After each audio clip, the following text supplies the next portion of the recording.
India-Pak സംഘർഷത്തിൽ China പാകിസ്ഥാനെ പിന്തുണയ്ക്കില്ല.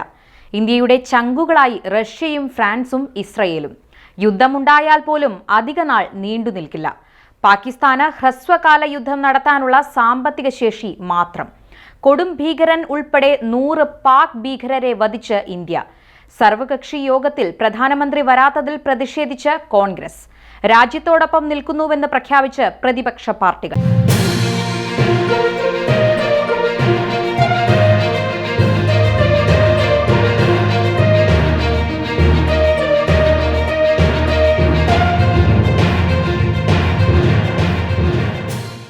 ഇന്ത്യയും പാകിസ്ഥാനും തമ്മിലുള്ള സംഘർഷത്തിൽ ചൈന ആർക്കൊപ്പം നിൽക്കുമെന്നത് സംബന്ധിച്ച ചർച്ച പ്രധാനമായും ഉയർന്നിരുന്നു. ഓപ്പറേഷൻ സിന്ദൂറിനോട് ഖേദകരമെന്നാണ് ചൈന പ്രതികരിച്ചിരുന്നത്. എന്നാൽ നിലവിലെ സാഹചര്യം കണക്കിലെടുത്താൽ ചൈന പാകിസ്ഥാൻ അനുകൂല നിലപാട് സ്വീകരിക്കില്ലെന്നും അത് തുടരുമെന്നും ശശി തരൂർ MP വിലയിരുത്തുന്നു. പഹൽഗാം ഭീകരാക്രമണത്തിന് ശേഷം ഇന്ത്യ-പാക് സംഘർഷം മൂർച്ഛിക്കുമ്പോൾ എല്ലാ രാജ്യങ്ങളും സംയമനം പാലിക്കണമെന്ന് ആവശ്യപ്പെട്ടിട്ടുണ്ട്. 2 ആണവശക്തികൾ തമ്മിലുള്ള യുദ്ധം ആരും കാണാൻ ആഗ്രഹിക്കുന്നില്ല. അതുകൊണ്ട് തന്നെ ലോകരാജ്യങ്ങളുടെ പ്രതികരണം സ്വാഭാവികമാണെന്ന് ശശി തരൂർ പറഞ്ഞു.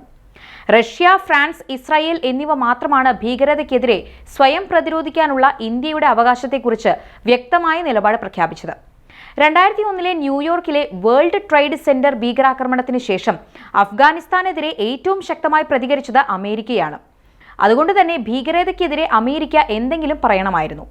എന്നാൽ അതിശയകരമെന്ന് പറയട്ടെ, ചൈന പാകിസ്ഥാൻ അനുകൂല നിലപാട് സ്വീകരിച്ചില്ല.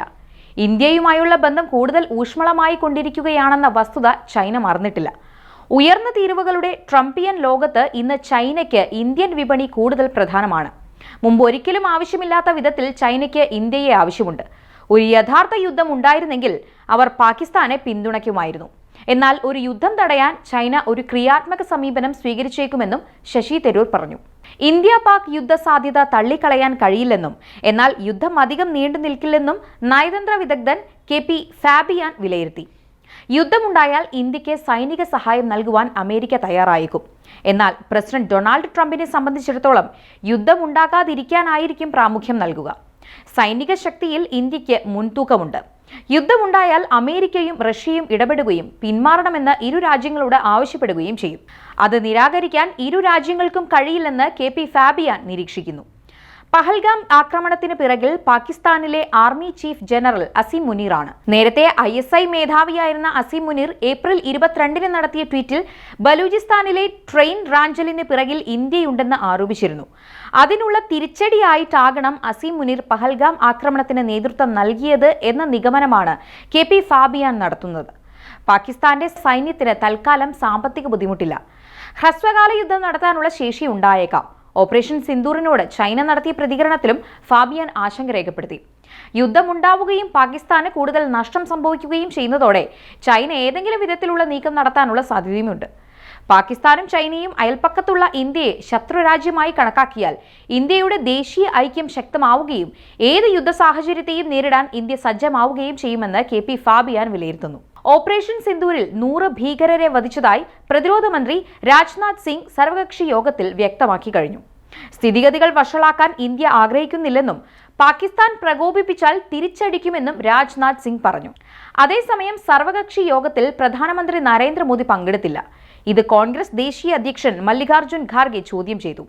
പ്രധാനമന്ത്രി എന്തിനാണ് പ്രതിപക്ഷത്തെ ഭയക്കുന്നതെന്ന് ഖാർഗെ ചോദിച്ചു. പ്രതിപക്ഷ പാർട്ടികൾ ഒറ്റക്കെട്ടായി രാജ്യത്തോടൊപ്പം നിൽക്കുമെന്ന് പ്രതിപക്ഷ പാർട്ടികൾ സർവകക്ഷി യോഗത്തിൽ അറിയിച്ചു. പാക് ഭീകര കേന്ദ്രങ്ങളെ ലക്ഷ്യമിട്ട് ഇന്ത്യ നടത്തിയ ഓപ്പറേഷൻ സിന്ദൂറിൽ കൊടും ഭീകരൻ അബ്ദുൾ റൌഫ് അസർ കൊല്ലപ്പെട്ടുവെന്ന വിവരം പുറത്തുവന്നു. 1999 കാണ്ഡഹാർ വിമാന റാഞ്ചലിന്റെ മുഖ്യ സൂത്രധാരൻ കൂടിയായ അബ്ദുൾ റൌഫ് അസറിന്റെ മരണം പാക് ഭീകരരെ ഭയപ്പാടിലാക്കിയിട്ടുണ്ട്. ഭീകരകേന്ദ്രങ്ങൾ ലക്ഷ്യമിട്ടാണ് ഇന്ത്യ നീങ്ങുന്നതെന്നതിന്റെ ചിത്രം ലോകരാജ്യങ്ങൾക്ക് മുന്നിൽ കൂടുതൽ വ്യക്തമാക്കാൻ കൂടി ഈ കൊടും ഭീകരന്റെ മരണം സഹായകമാകും. ജെയ്ഷെ തലവൻ മസൂദ് അസറിന്റെ സഹോദരിയടക്കം 10 കുടുംബാംഗങ്ങളും കൊല്ലപ്പെട്ടതായി കഴിഞ്ഞ ദിവസം റിപ്പോർട്ടുകൾ ഉണ്ടായിരുന്നു. തിരിച്ചടി പ്രതീക്ഷിക്കുന്ന ഇന്ത്യ അതിർത്തി പങ്കിടുന്ന സംസ്ഥാനങ്ങളിൽ ജാഗ്രത വർദ്ധിപ്പിച്ചിട്ടുണ്ട്.